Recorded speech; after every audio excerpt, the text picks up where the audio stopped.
So today we start the review process. So what I did is I took about a week to 2 weeks worth of lessons from the first of the school year and I put it into one day. Today we're going to review real numbers and scientific notation.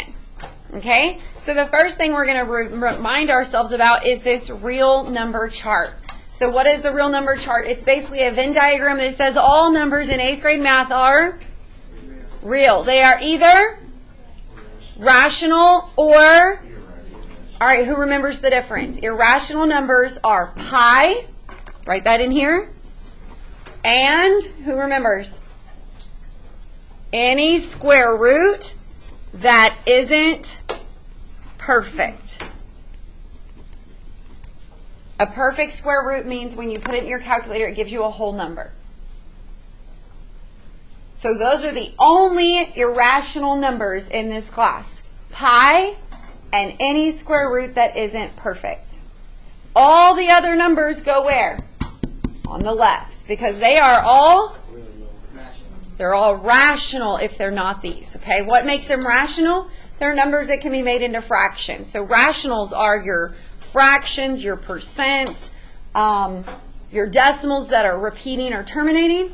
And if they're integers, they go here, and if they're whole numbers, they go there. So what's the difference between an integer and a whole number? An integer is a positive or negative counting number, where a whole number is only a positive counting number. So like 1, 2, 3, 4, 5. If it's negative 1.2, it's not an integer because it has the 0.2 on it. All right, so let's go over this list of numbers and decide where they would best fit on the diagram. Where would 24th go? Well, is 24th pi? No. Is it a square root? No. So where's 24th automatically going to go? On the left. Y'all agree? We need to decide, is it just rational or does it simplify to a whole number? So get your calculator out and put it in alpha y equals. Does 24th simplify to a whole number? Yes, it is actually 5. So where would the best spot be for it on this Venn diagram? So 24th would be best put as a whole number. Now, if I was to classify it, I would say, hey, it's a whole number. It's also in integer. It's also rational, and it's also real, because all of these are subcategories. All right, look at the next one. Is it a square root? So it's very possible that it's irrational. How am I going to check it? I'm going to make sure that it isn't perfect. So put it in your calculator. The square root of 35, is that a perfect number? No. So what is it automatically going to be? Irrational. So the square root of 35 would go here. What else is it? If it's irrational, it's also real, because all numbers are real in 8th grade math. Okay. Now look at this one. Does it have a square root? But we need to make sure it's not perfect. So go put it in your calculator. The negative square root of 169. What does that actually simplify to? Negative 13. Where would negative 13 best go on this Venn diagram?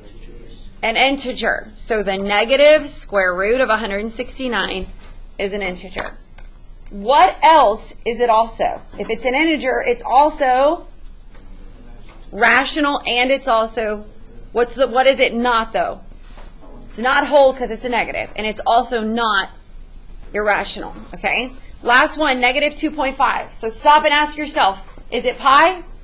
Nope. Is it a square root? So does it belong over here? No. Does it belong over here? Yes. Does it fit as a whole number?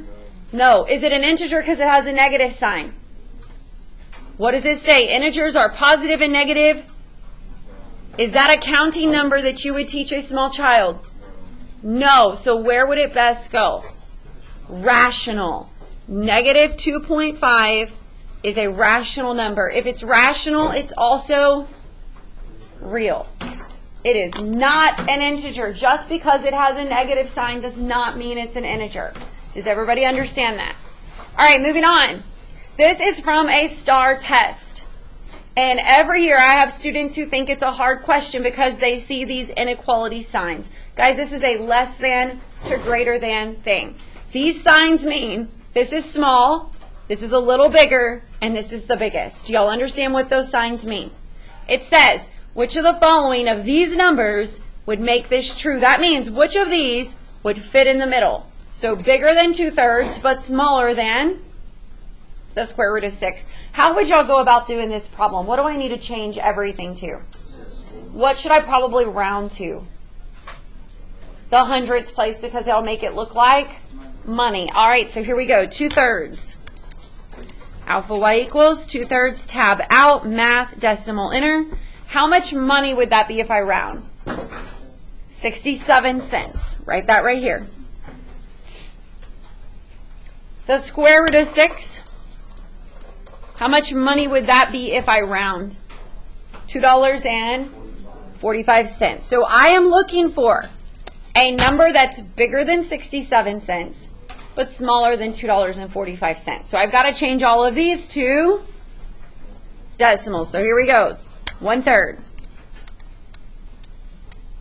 Math, decimal, enter. How much money is that? Is 33 cents bigger than 67 cents? No, so that's not my answer. How do you change a percent to a decimal? Put it over 100. So 25 over 100 is 25 cents. Is 25 cents bigger than 67 cents? No.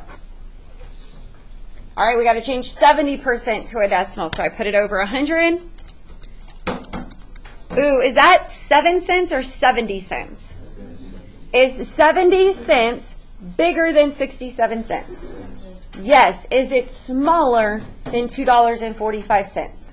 Then that has to be my answer. But just to make sure, let's check the square root of 26. That is $5.09. If I round, it would be 10. So $5.10. Is $5.10 bigger than 67? Yes. But is it smaller than 245? No. So was that question hard? Not at all. All right, now we're going to talk about scientific notation. Where do you go in your calculator to do scientific notation? Mode SCI. So everybody go to mode SCI and simply type the number in. So I'm going to type in 0 decimal, and then I'm going to go 1, 2, 3, 4, 5, 6 more zeros, and then 3, 5. How would I express this correctly in scientific notation? 3.5 times 10 with an exponent of -7. So 3.5 times 10 with an exponent of -7. Now remember, if they give it to you in scientific and they ask for it back to standard, standard means normal. So where do I go in my calculator? Mode, back to normal. Will this one always do it for us? No. So we might have to do it by hand. So that's what I'm going to go over with y'all. I'm going to show y'all. If I type in 2.34 times 10, do y'all remember how to get to the exponent right here with the caret? To the -6, and I hit enter. Did it put it back to normal? No. So how do I do it by hand? I simply look at the exponent, and that tells me to move the decimal 6 places. If it's positive, you go to the right. If it's negative, you go to the left. So which way am I going to go? So I'm going to write this number, 2.34, and I'm going to move this decimal 6 places to the left. So 1, 2, 3, 4, 5, 6. Here's my new decimal. What goes in the baskets? 0, 0, 0, 0, 0. And here's my answer. I wouldn't leave it like that. I would write it nice and neat. A decimal with 1, 2, 3, 4, 5 zeros. And then 2, 3, 4. Could I put another 0 in the ones place value? Yes. I don't have to, but I can.